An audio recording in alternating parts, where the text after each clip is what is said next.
どうも、クーピーチャンネルです。今、和歌山県なんですけど、今からこの軽キャンピングカーインディ727とともに船で四国に向かいます。前回の動画で取り付けたこの超大容量の 400W ソーラーパネル、これがあれば何泊でも旅行に行けるんじゃないかと思い、下道のみ、自己発電のみで四国一緒に挑戦します。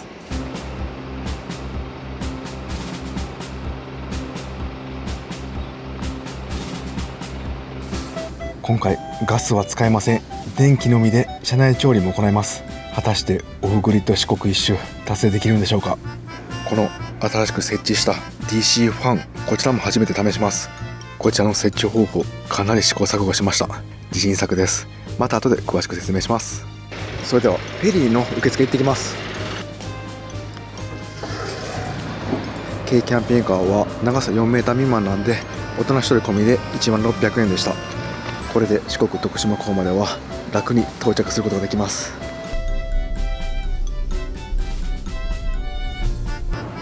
あれが今から乗る南海フェリーですね。結構大きいです。何回乗ってもこの軽キャンピングカーでのフェリー旅はワクワクします。ありがとう。下がりください。はい。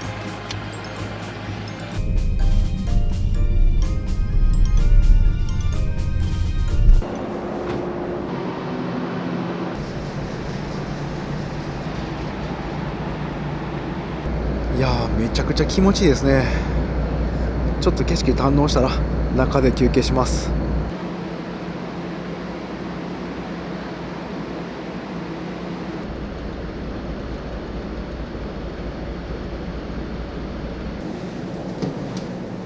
船内なんですけど、こういった絨毯のスペースや映画館のような椅子もあります。2時間かかるようなので、ここでゆっくりしておきます。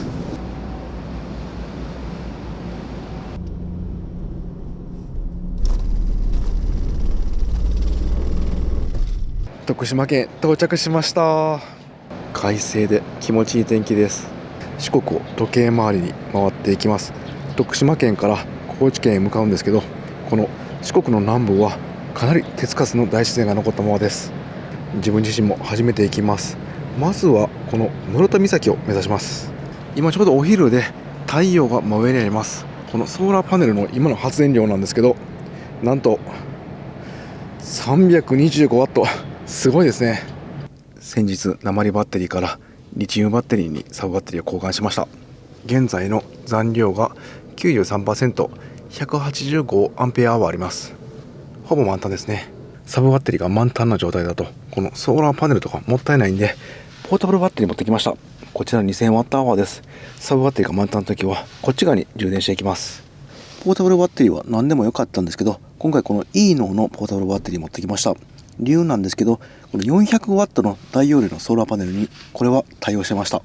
ポータブルバッテリーだと意外とソーラーパネル 200W まで 300W までが多いんですよね。走行充電と 400W の超大容量ソーラーパネル、自己発電だけでどこまでできるんでしょうか。楽しみです。それでは出発します。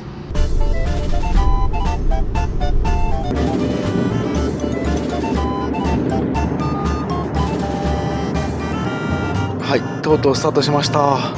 この国道55号を走っていくと室戸岬に着くようです。海岸線沿いに四国一周するとなんと約1200キロだそうです。いつもキャンピングカーで使っているナビはトラックナビという有料なんですけど、そのナビは高さ制限も回避できます。今回は Google ナビで行こうと思います。インディだったらどこでも止められます。途中道の駅など寄って地元の食材を買っていきます。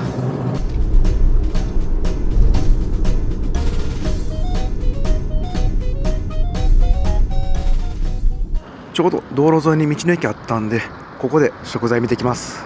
魚や果物、野菜などトレトレ市があるようです。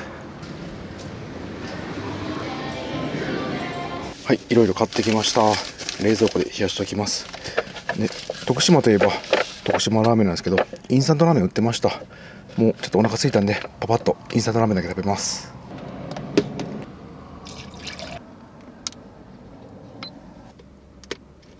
ちょっと卵も買ったんで、せっかくなんで目玉焼きトッピングします。目玉焼きのフライパンとケトル、そして照明使って790ワット消費されてます。インバーターは1200ワットまで大丈夫なのでまだ余裕ですね。ここにインバータースイッチあります。ここを押すとこのコンセントが全て使えるようになります。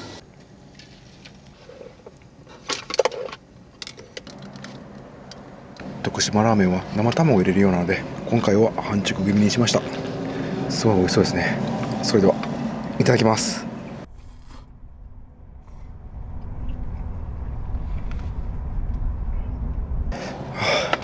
ちょっとスープ残して横座で固めようと思ってたんですけど美味しすぎて全部飲んじゃいました。インスタントだけど徳島味わえてよかったです。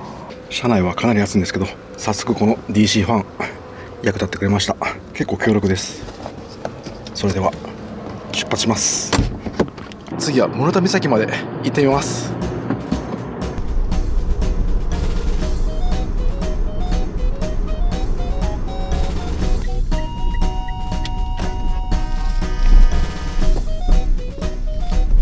あ、室戸岬まで、ここから1時間半ぐらいですね。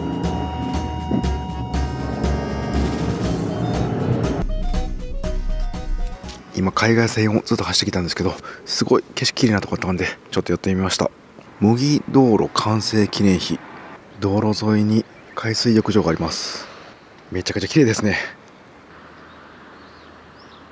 今日は結構波は穏やかなんですけど岩が削られてます。もうこの先は太平洋で何もないので台風の時とかはすごい海ありそうですね。この国道55号すごい走りやすくてキャンピングカーにもおすすめな道です。海岸線をドライブしていたらすごい気持ちよくてずっと走ってきちゃいました。そろそろ高知県に入ります。もう日も落ちてきたんで高知県入ったら一旦どこか泊まって車中泊スポットを探します。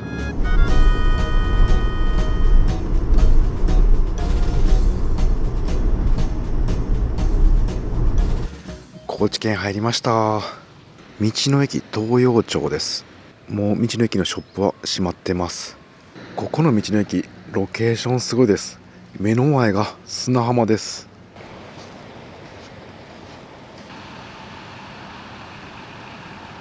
ちょうど湾みたいな感じで入り組んでます。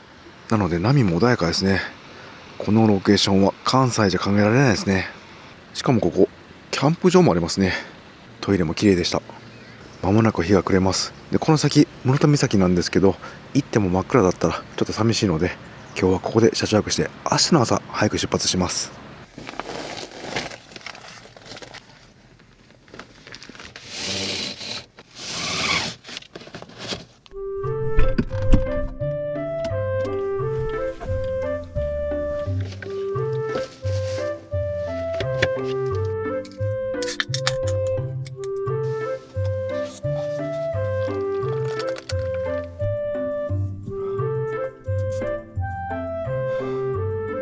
お昼はかなり暑かったんですけど夜は冷えてきました。車内は 22.1 度とちょうどいいんですけど外は 13.8 度、結構下がってきましたね。サブバッテリーは現在 99%、 197アンペアアワーです。ほぼ満タンまで充電されました。結構早い段階でサブバッテリーの方が満タンになったんでこのソーラーパネル切り替えスイッチサブバッテリーからポータブルバッテリーの方に切り替えてきました。そのおかげもあってポータブルバッテリーは現在 100% です。今から料理でガンガン使っていきます。そしてがっつり減った分明日ですねソーラーパネルと走行充電でまた元に戻るかが今回の旅で一番のキーポイントになります。この15リッターの車載冷蔵庫は走行中サブバッテリーの DC 出力につないで稼働させました。冷蔵庫にもバッテリーが内蔵されてます。なので現在はサブバッテリーからはもう切ってます。このバッテリー内蔵だけで多分1日2日は持つと思います。そして今回リアの窓につけた新たな DC ファン換気扇なんですけどメーカーはタイタンと言います。こちらのモデルはキャンピングカーなどに設計されたような換気扇です。これ実は1年以上前から持ってるんですけどようやくつけれました。というのも今回サブバッテリーをリチウムバッテリーに変えたんでもうついでに全部やっちゃいました。これ取り付け方法なんですけどこの上はカーテン用につけていたこの突っ張り棒に結束バンドをつけてます。そして下は付属のステーみたいなのあったんでこれをちょっと加工してこの中に入れてます。なので下に落ちないようになってます。あとはこの下に L 字金具つけてます。これはもう本体に穴開けてビスで留めてます。そしてこっち側はもうテープで貼ってるだけです。これで上下にはかなり強くなったんですけど、今度前に倒れる可能性がありますんで、この結束バンドベースと結束バンドで前に行くのを押さえてます。これでかなりしっかりしています。今日も100キロ以上走ったんですけど、全然ガタつきもなくビクともしてません。取るときはもう結束バンド、これカットすればすぐ取れます。そしてもう一つ力作なのが、これまだ仮の状態なんですけど、こんな感じで窓が開きます。そしてここ本来のキャンピングカーの窓ですね。ここを押したら空気取り込みます。でここを蓋します。これで使える状態になります。いつもこういうのはプラダンで加工するんですけど、今回強度欲しかったんでポリカボードという素材初めて使ってみました。結構硬くていい感じです。でこちらもすぐ外れるように、この枠のところにはこういったシールタイプのマグネット両方貼って取り付けてます。なのでパカってすぐ取れます。一応前のやつはまだ設置したままにしてます。これ両方使っていって様子見ていきます。このリアウィンドウにつけた理由なんですけど、ここで処理するときすぐに煙が排出されるのもそうなんですけど、この前ですね、助手席や運転席の窓を開けると、この軽キャンピングカーの空気全体が入れ替わります。これから車内めちゃくちゃ暑くなってきますんで、どのぐらい効果あるのか楽しみです。これ作ってみて早速2着点あったんですけど、この下のシェードがステーが引っかかってるんで上げれません。その代わりこの網戸は使えます。シェードは代わりに何かここカーテンとかした方がいいですね。今回紹介したアイテムはまたこの動画の説明欄の方に詳細リンク貼っておきます。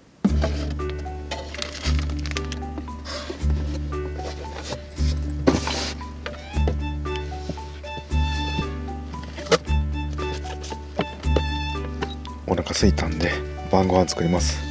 今日はなんと車内で天ぷら作ります。これ Amazon で売っていたんですけど、もう揚げない少ない油で簡単調理、油が少なくて天ぷら作れるんです。すごいですよね。この IH ヒーターとフライパンで作っていきます。車内の油跳ねと匂い対策なんですけど、フライパンの上に油跳ね防止ネット使います。これで油跳ねがほとんどなくなると思います。ただそれでも出る場合ありますんで、さらにこの上にアルミホイル置きます。そして水蒸気だけこの DC ファンで換気します。この換気扇の機能を試すにはもってこいですね。果たしてうまくいくでしょうか。このフライパンで調理するときは洗い物を減らすためにこのフライパン用アルミホイルいつも敷いてるんですけど、今回は使わずに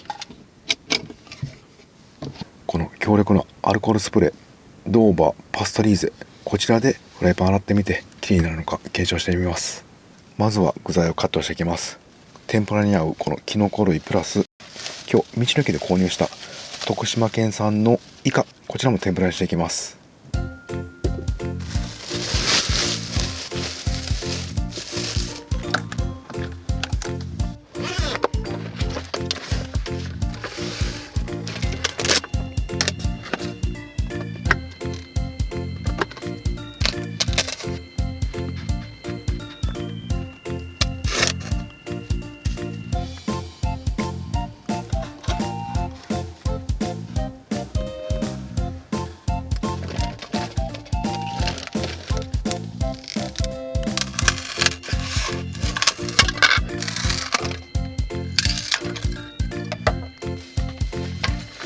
はい、カット完了しました。イカはこんな感じで大きくステーキ風にカットしてみました。それでは天ぷらの種作っていきます。取説見るとこの1袋でお水 120ml です。もう使い捨てのこのお皿で作っていきます。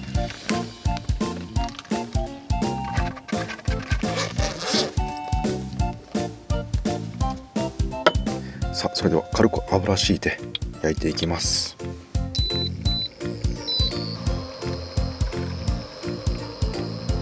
まずキノコ類エリンギつけてみます。あ、天ぷらですね。いい感じです。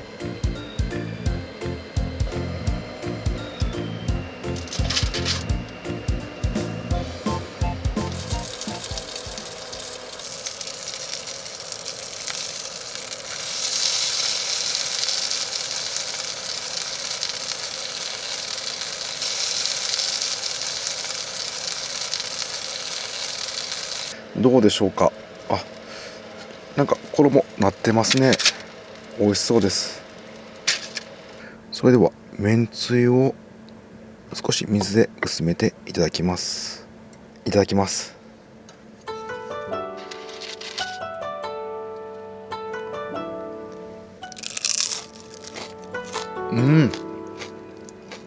パリパリです。美味しいです。意外とカラッといくもんですね。椎茸とエリンギめちゃくちゃ美味しいです。これも本物の天ぷらと一緒ですね。次はイカとカニカマいってみます。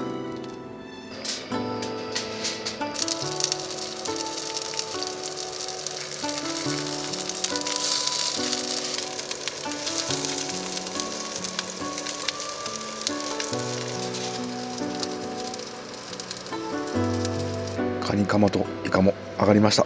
いただきます。カニカマどうでしょうか。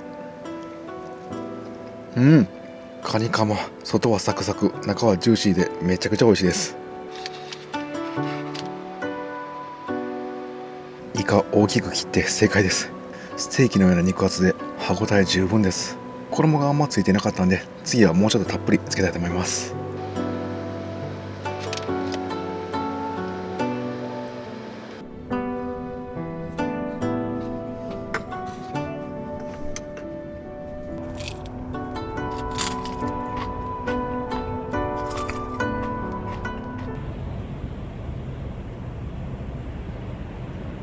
ごちそうさまでした。いやー美味しかった。満足しました。このめんつゆの余りとこの天ぷらの種ですね、これはトイレ用の凝固剤こちら持ってきてますんで、これ入れて固めて家に帰ってゴミで出します。この天ぷらの油を抑えていた油跳ね防止ネット、この上に置いていたアルミホイルなんですけど、細かい水蒸気みたいなのがついてます。これ油かもしれません。この二重構造で車内はかなり防げてるはずなんですけど、匂い残ってるかはまた明日の朝チェックしてみたいと思います。今回から導入した DC ファン効果どうなんでしょうか。楽しみです。でこれ音なんですけど、合計1から6まで6段階あるんですけど、3まではそんなに音しません。4ぐらいから結構うるさくなってきます。これ1回マックスしてみます。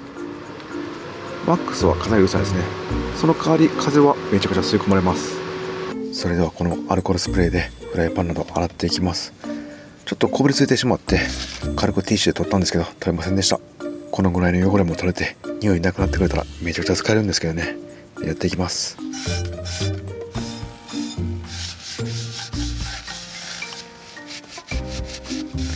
はい、匂い取れました。ただですね、これ1回やっただけでは取れませんでした。なので3回やりました。そうすると今は全然してないです。なのでやっぱりこれは簡易的な洗浄ですね。こんなにもゴミが増えてしまいました。軽い汚れの時はかなり使えそうです。ただこういったこびりつく汚れの時はアルミホイル引いちゃうか、あとはもう洗剤で洗うかですね。そうした方がゴミも少なくて良さそうです。さあそれでは先にベッド拡張しておいて、もういつでも寝れるようにしていきます。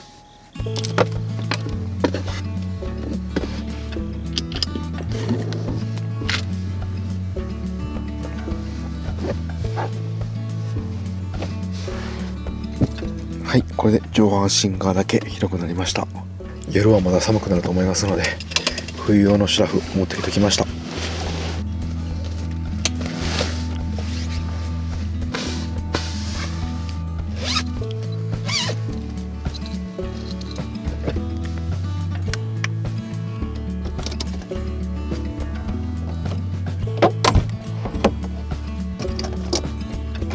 この DC ファンはここで電源消せるんですけど、ここでも消せるようにしてます。サブバッテリーの DC アウトが一口しかありません。 DC 接続は現在この DC ファンと車載冷蔵庫、もう一つは延長してポータルバッテリーを充電できるようにしてます。3つを毎回これ抜いて挿すのめんどくさいんで3口に増やしました。ここでもオンオフできます。でここでまとめて切ることもできます。これつけて本当に良かったです。 DC アウト多い方はめっちゃおすすめです。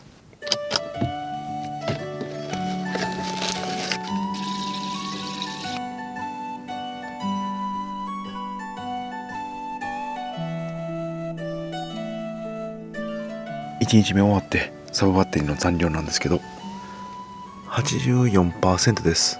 明日はかなり走行します。走行充電の発電量はかなりあると思われます。ただこのソーラーパネルだけでこのぐらいだったら回復しそうですね。今ソーラーパネルはポータブルバッテリーの方につながってます。こちら側サブバッテリーの方に切り替えていきます。これで明日の朝、もう朝日昇ったら自動的に充電されていきます。朝寝てる間にも充電されるってよくよく考えてみたらすごいことですよね。なんでもっと早くつけへんかったんやろって今後悔してます。明日も自己発電でバンバン電気使いそうです。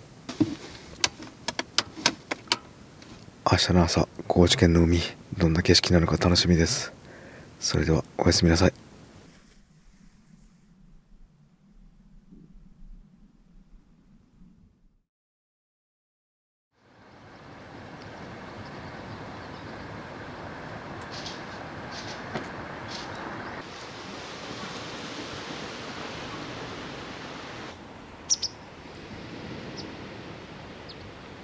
おはようございます。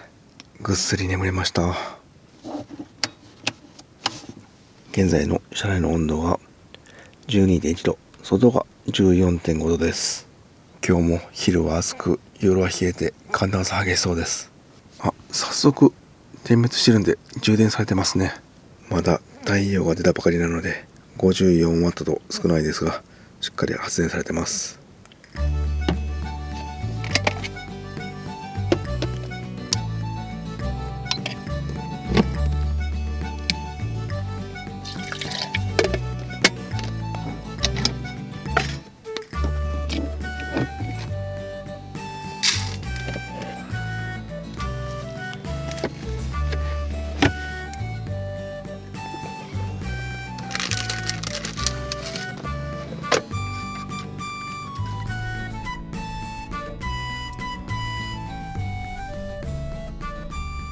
せっかくなんでコーヒー、高知県の海見ながら飲みたいと思います。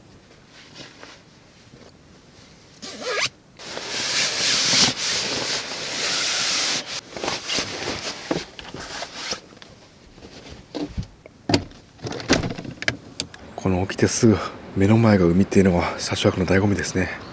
海の近くでコーヒーいただきます。ここの海は川から流れてきた水がここで海水と混ざってます。いやー、いいですね。ちょっとだけゆっくりします。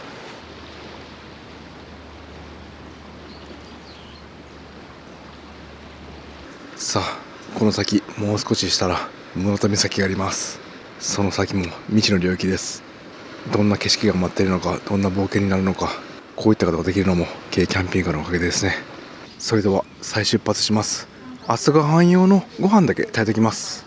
ご飯炊き上がるの30分ぐらいかかりますので、その間も移動します。家から持ってきた玄米と無洗米半々で炊きます。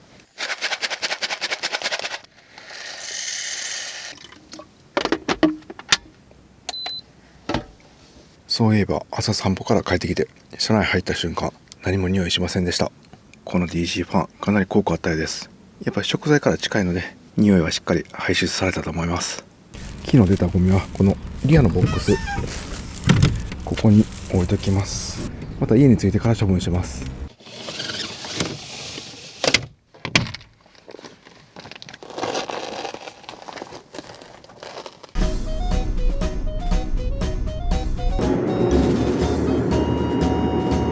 引き続き55号線を走行していきます。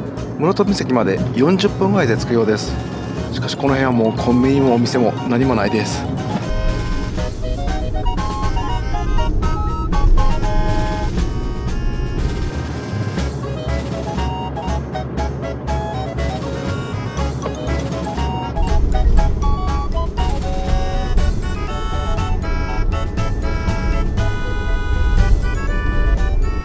はい、室戸岬到着しました。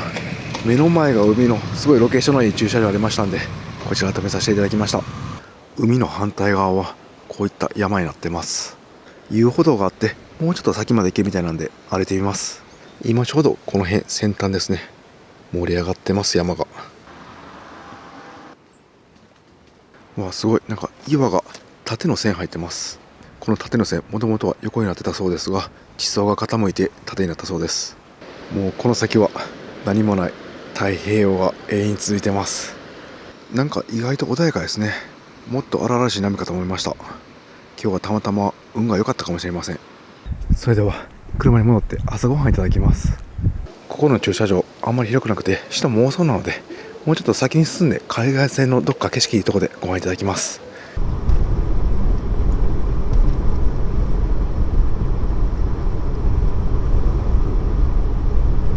すぐ近くの海岸線にあった行東岬に来ました。トイレの横に少しだけ駐車スペースありました。うわ、めっちゃ気持ちいいです。ここなんか階段ありますね。でももう階段降りたら海につながってます。高知県はちょっと進めばこんな絶景ポイントがたくさんあるんですね。めちゃくちゃ羨ましいです。ご飯も炊けてると思いますので、ここで朝ごはんいただきます。今日も快晴でソーラーパネルに太陽光がたくさん当たってます。なんと現在ソーラーパネル359ワット過去最高に発電されてます。ソーラーパネル熱に弱いんですけど、走行していたんで走行風で冷えてかなり効率よく発電しているようです。もうサブバッテリーの容量は 98% まで来ました。まだ朝なんですけどね。外気温が22度、車内が 23.8 度と結構暑くなってきたんで、この DC ファン回して車内を換気します。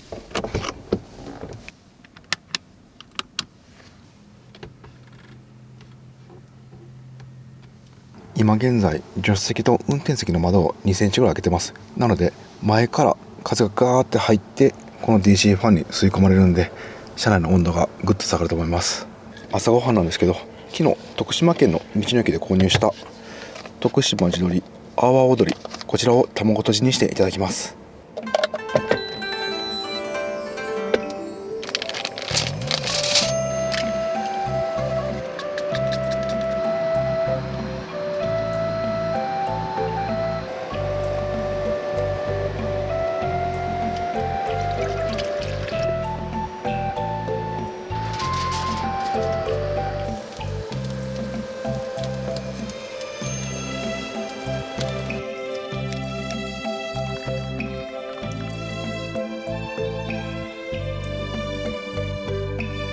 今日はもう距離稼ぎたいんで朝昼兼用のがっつりご飯にしました。それではいただきます。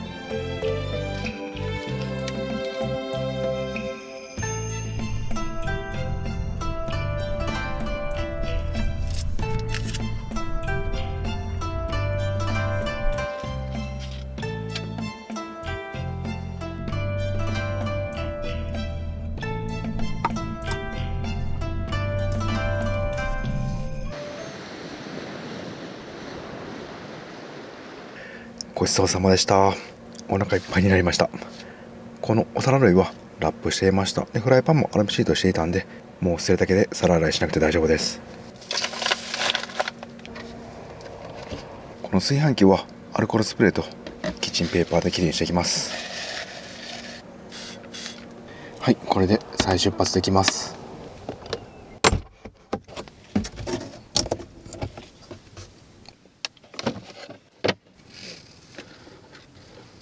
はい、なんとですね、サブバッテリーが 100% 満タンです。炊飯器やケトル、IH 調理器でたくさん電気使ったにもかかわらず、ご飯食べてる間にこのソーラーパネルで充電されて、なんと 100% に増えました。いやー、改めてこの軽キャンピングカーに超大容量 400W のソーラーパネルの威力を感じました。これ天気晴れていたら走行充電器いらないですね。ソーラーだけで十分賄えそうです。明日はそれチャレンジしてみます。それでは安全運転で再出発します。高知県の南の海岸線をずっと走っていきます。途中道の駅とかですねあればまた食材を買って立ち寄ります。この海岸線にぽつりぽつりと集落が現れます。この辺の方はどういった生活をしているんでしょうか。近くにコンビニやスーパーもありません。目の前は海なので絶景なんですけど、やはり普段の生活では不便なんでしょうか。逆に道の駅などはこういった場所でも存在してますんで、道の駅が憩いの場になってるかもしれません。なんかすごい気になる生活です。1ヶ月ぐらい体験で住んでみたいですね。はい、今国道55号高知県の南の海岸線を走っていたんですけど、気になるものが見えましたんで止まってみました。すぐ横がこういった絶景の太平洋の街です。ポツンとある集落なんですけど、もうこんな感じで朽ちてる家もあります。うわ、これなんかすごいですね。祭りかなんかのやつですかね。すごい年季入ってます。こういった町は海が近くて津波の時どうするんやろうなと思ってたんですけど、こういった津波避難タワーがあるんですね。屋上は地上 8.8 メーター津波避難タワー、これがあるから安心して住民の方は暮らせるんですね。海岸線ならではの村の光景ですね。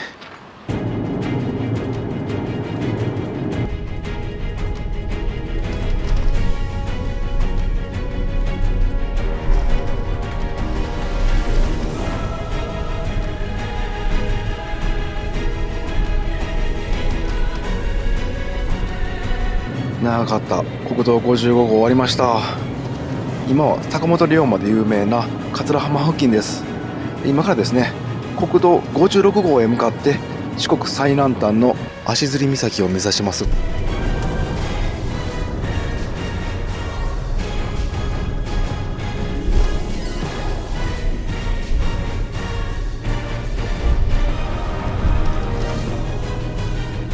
国道56号を南下してしばらく経ちました。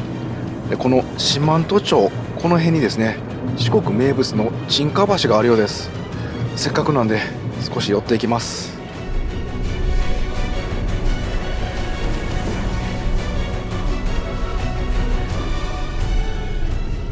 はい、到着しました。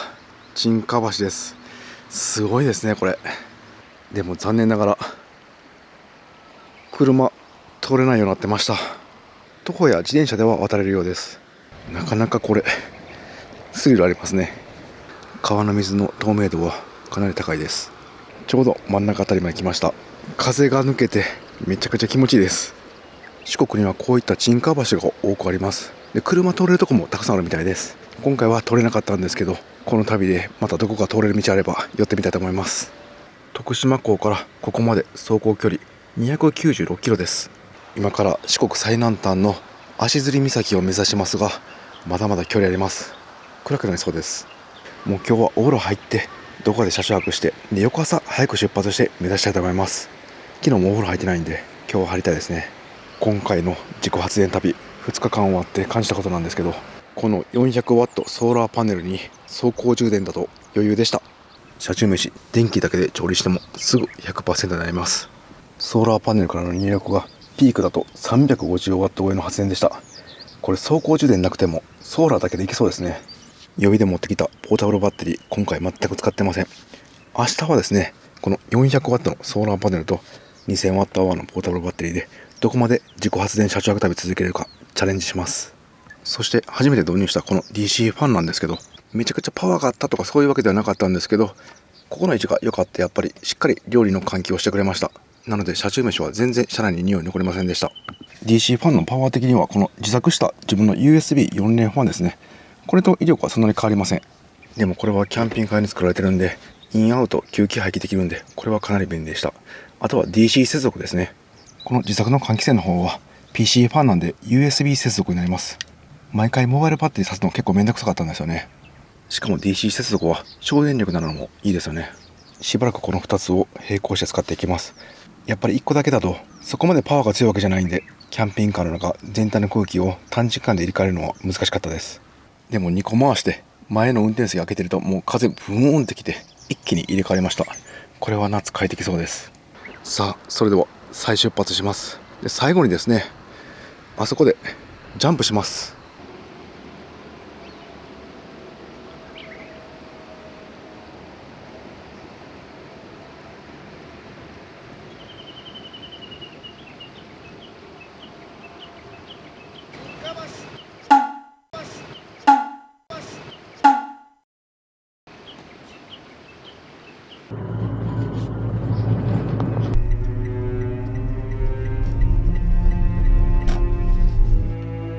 そしてなんかやたらとその海のところにお地蔵さんやお供え物がされてます。